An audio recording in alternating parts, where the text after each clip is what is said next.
Aujourd'hui, nous aborderons les causes physiques potentielles qui nous empêchent d'avancer dans notre vie. Comme je le disais dans l'épisode 0 la semaine dernière, nous allons partir d'un exemple concret de situation de blocage. La semaine dernière, je vous ai proposé la situation suivante. Mon travail ne me plaît pas, je m'ennuie à mourir, mais je n'ai pas la force d'en changer. Voilà, c'est la situation à partir de laquelle on va travailler. L'idée ici, c'est de vous proposer quelques pistes sur les causes physiques potentielles de cette situation. Donc, dans les causes physiques, on va notamment trouver tout ce qui touche à l'hygiène de vie, c'est-à-dire à l'alimentation, au sommeil, à l'exercice physique, à la consommation d'alcool, de drogue, de cigarettes, etc. Et je vais rajouter aussi à l'hygiène numérique, c'est-à-dire à notre relation aux écrans, tablettes, téléphones portables, à Internet, etc. Donc revenons à la situation de l'exemple. Donc la situation, je le rappelle, c'est mon travail ne me plaît pas, je m'ennuie à mourir, mais je n'ai pas la force d'en changer. Donc, le premier blocage physique auquel je pense quand je vois cette phrase, ça va être le manque d'énergie à cause du bout de la phrase qui est « je n'ai pas la force d'en changer ». Donc force. Ce manque d'énergie peut être dû à une mauvaise hygiène de vie générale. Donc en premier lieu, voyons l'alimentation. Pour rentrer dans le détail du sujet de l'alimentation, il est nécessaire d'y passer des heures et ce n'est pas le but de cette vidéo, mais d'autres vidéos qui viendront par la suite. L'idéal serait de consulter un naturopathe pour disposer de conseils très avisés. Je peux néanmoins vous donner quelques conseils généraux ici. Une chose à faire, par exemple, en premier lieu, serait de faire un listing de tout ce que nous mangeons et buvons en une semaine, et cela sur plusieurs semaines d'affilée. Cela permet vraiment de se rendre compte de ce que notre corps ingurgite vraiment. Après chaque repas, l'idéal serait de prendre le temps d'observer ce qui se passe en nous, au niveau physique par exemple. Donc, est-ce que j'ai de la fatigue après avoir mangé ces aliments? Est-ce que j'ai au contraire un regain d'énergie? Est-ce que j'ai une sensation de lourdeur ou au contraire de légèreté après tel aliment ingéré? Et aussi au niveau émotionnel. Est-ce que j'ai une sensation de mal-être, d'agitation, de déprime quand j'ai mangé tel ou tel aliment? Ou au contraire, un certain apaisement, etc. Si vous faites cela sur plusieurs semaines, voire plusieurs mois, vous devriez, à force, identifier quels aliments vous apportent du tonus et quels aliments, au contraire, sapent votre énergie. Pour aller plus loin, il est important, selon moi, de manger des aliments facilement digérables pour son organisme, peu pollués et avec un taux vibratoire élevé si on veut disposer d'un bon niveau d'énergie. Pour ça, il peut être utile de se poser les questions suivantes. Première question. Est-ce que ma nourriture est constituée majoritairement d'aliments bio ou d'aliments issus de l'agriculture conventionnelle? Cette première question permet d'estimer si votre alimentation est très polluée ou au contraire peu polluée, car de multiples études montrent dorénavant que le bio contient moins de pesticides et moins de polluants divers. Les études qui montrent que le bio est moins bon ou identique à une agriculture conventionnelle, c'est souvent des études qui sont financées par des lobbies de l'alimentaire et des lobbies industriels. La deuxième question qu'on peut se poser également, c'est est-ce que je mange majoritairement des aliments vivants, c'est-à-dire des fruits, des légumes, ou plutôt des aliments industriels transformés? Cette seconde question part du constat que si l'on veut avoir de l'énergie et de la vitalité, il est important de manger des aliments également vivants. Ainsi, pour les légumes, il serait préférable de les manger plutôt crus, car la cuisson détruit beaucoup d'enzymes et d'autres substances intéressantes pour notre corps.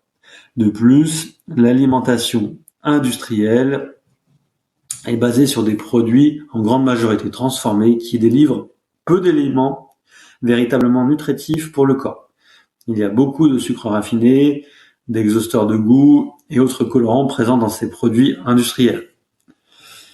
La troisième question qu'on peut se poser, c'est: est-ce que je mange majoritairement des produits digérables pour mon organisme? Cette question part du principe que la digestion mobilise en moyenne 30 à 50% de l'énergie d'un individu. C'est tout simplement énorme.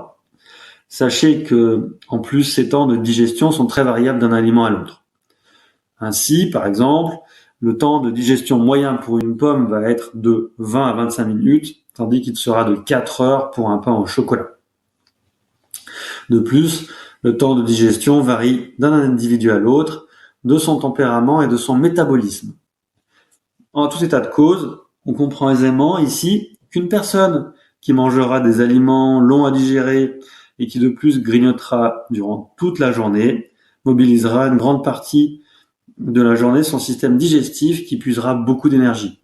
A contrario, une personne qui mangera léger avec des aliments faciles à digérer pour lui et qui ne grignotera pas, aura une énergie dédiée à la digestion qui sera moindre, ce qui lui laissera plus d'énergie pour autre chose. C'est pourquoi je vous encourage à vous renseigner sur les temps de digestion des aliments que vous ingérez et surtout de vous faire votre propre expérience en la matière. Testez, observez-vous et vous verrez que vous avez des temps de digestion vraiment variables d'un aliment à l'autre. La quatrième question qu'on peut se poser, par rapport à l'alimentation toujours, c'est: est-ce que je mange simple et varié? Cette question vient du fait que, pour que notre nourriture soit bien assimilée par notre corps, il est judicieux de faire des repas simples, c'est-à-dire des repas dans lesquels un faible nombre d'aliments est présent. Car de nos jours, les repas sont souvent constitués d'un trop grand nombre d'aliments que notre corps a du mal à bien assimiler. Manger simple est donc recommandé. En revanche, il peut être aussi utile de varier vos repas et de sortir des 7-8 repas types pour aller explorer d'autres aliments et aussi avoir d'autres apports minéraux et d'autres éléments nutritifs par exemple. Enfin, la dernière question qu'on peut se poser par rapport à l'alimentation selon moi, c'est: est-ce que les aliments que je mange ont un taux de vibratoire élevé? Cette question est délicate car pour y répondre, il serait nécessaire de savoir mesurer vous-même le taux vibratoire de vos aliments. Ce qu'on peut dire néanmoins, c'est que les aliments vivants auront tendance à être vibratoires. Les meilleurs exemples en sont les graines germées qui ont un très très haut niveau vibratoire. De même, on peut s'attendre à ce que les produits issus de l'agriculture biodynamique, par exemple, aient des bons taux vibratoires, mais à vérifier au cas par cas. Enfin, pour rendre vibratoire votre alimentation, il peut être utile de magnétiser votre nourriture avec vos mains ou simplement de bénir votre nourriture avec un protocole qui sera propre à vous, de manière simple, par exemple, en remerciant votre nourriture.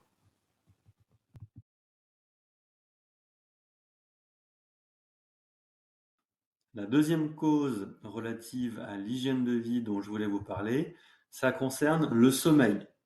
Derrière l'alimentation, le chapitre relatif au sommeil est très important si on veut avoir suffisamment d'énergie pour mettre en place des changements importants dans notre vie.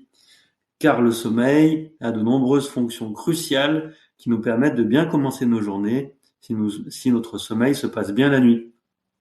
Dans les nombreuses fonctions essentielles du sommeil, on peut citer le fait qu'il permet de régénérer les cellules, de réorganiser la mémoire ou encore de reposer le système cardiovasculaire. C'est pourquoi il est important de bien dormir. Alors comment faire? La première étape pour moi est de connaître quels sont vos besoins de sommeil et quelle quantité vous dormez en moyenne par jour. Alors pour connaître vos réels besoins en sommeil, il peut être utile d'observer votre état au réveil. Avez-vous du mal à vous lever? Êtes-vous fatigué au réveil?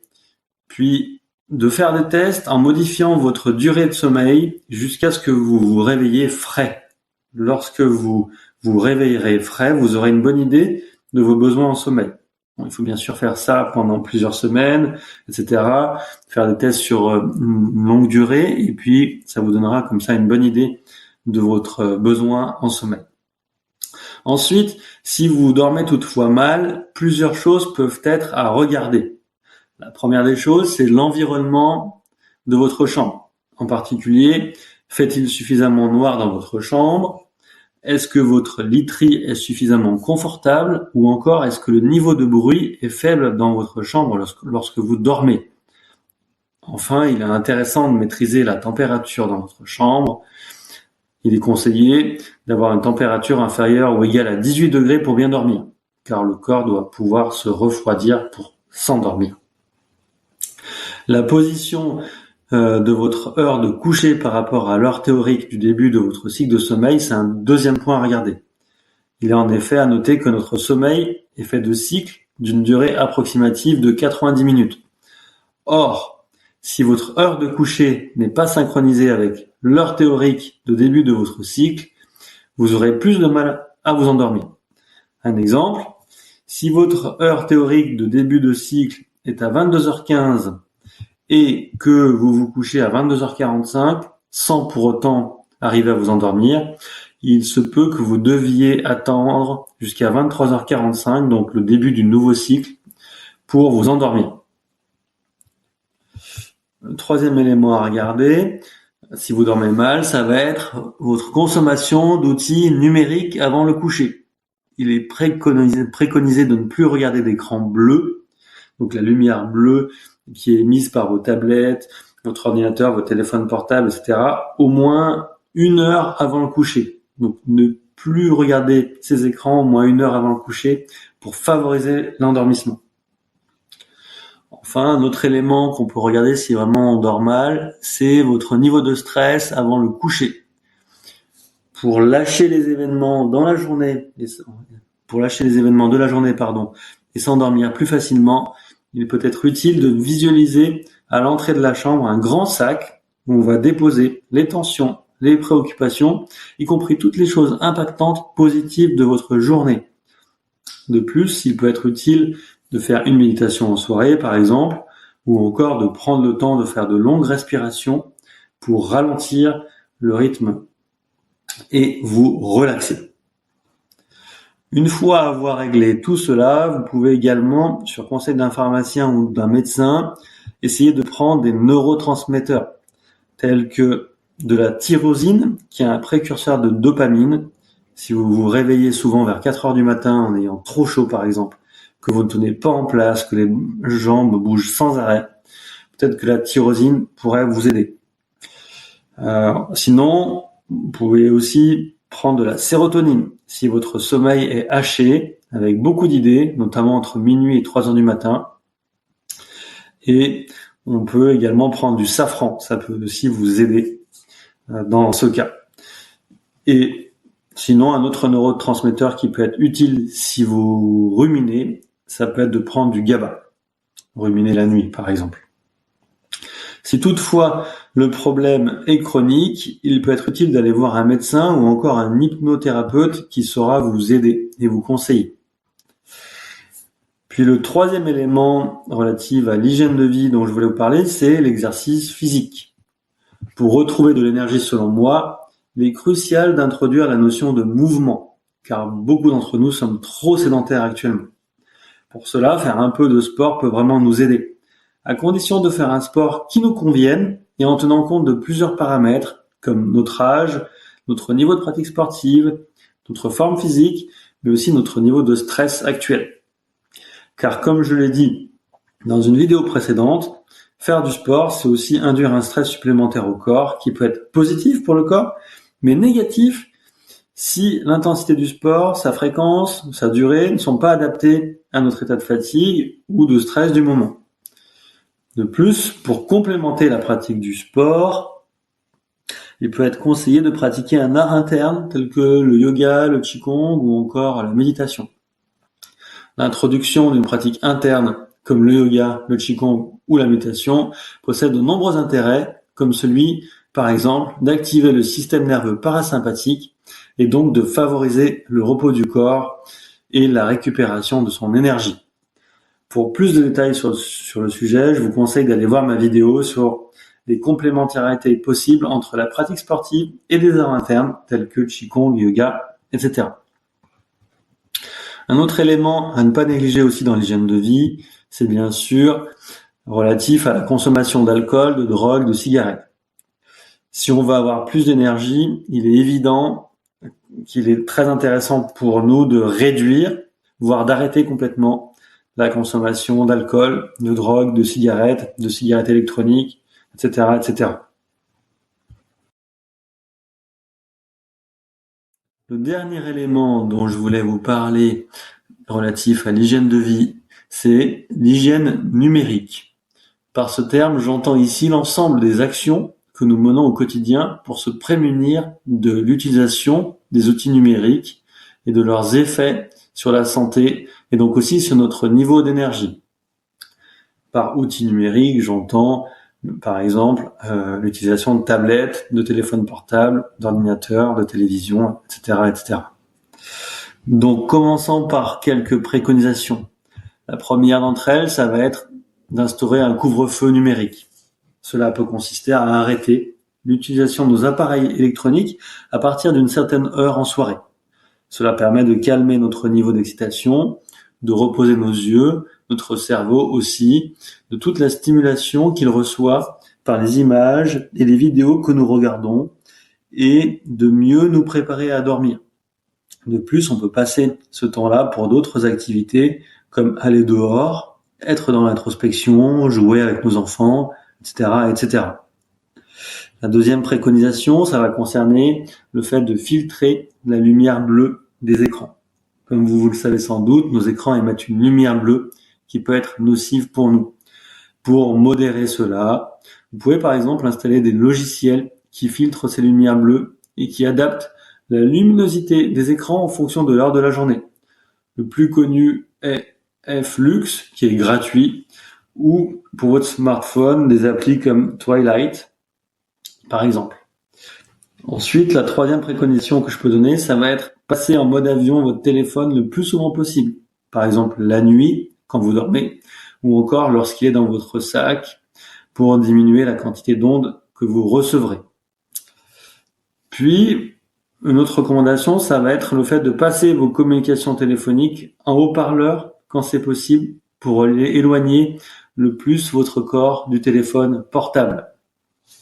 Enfin, on peut aussi chercher à privilégier la connexion Internet avec un câble Ethernet pour votre ordinateur au lieu de la connexion Wi-Fi. Puis pour les personnes qui veulent creuser cet aspect relatif à l'hygiène numérique en particulier, je vous conseille la lecture de 2 livres. Le premier livre est en français. Il s'appelle Les ondes, la 5G et notre santé. Il a été écrit par Florence Rolando aux éditions Exuvie. Puis le deuxième livre que je peux vous proposer, lui, il est en anglais. Il s'appelle The Non-Tinfoil Guide to EMF de Nicolas Pinault. C'est un livre aussi qui est très intéressant, qui est paru en 2017. Voilà, c'est tout pour cette vidéo. Je vous dis à bientôt pour l'épisode 2 de la série.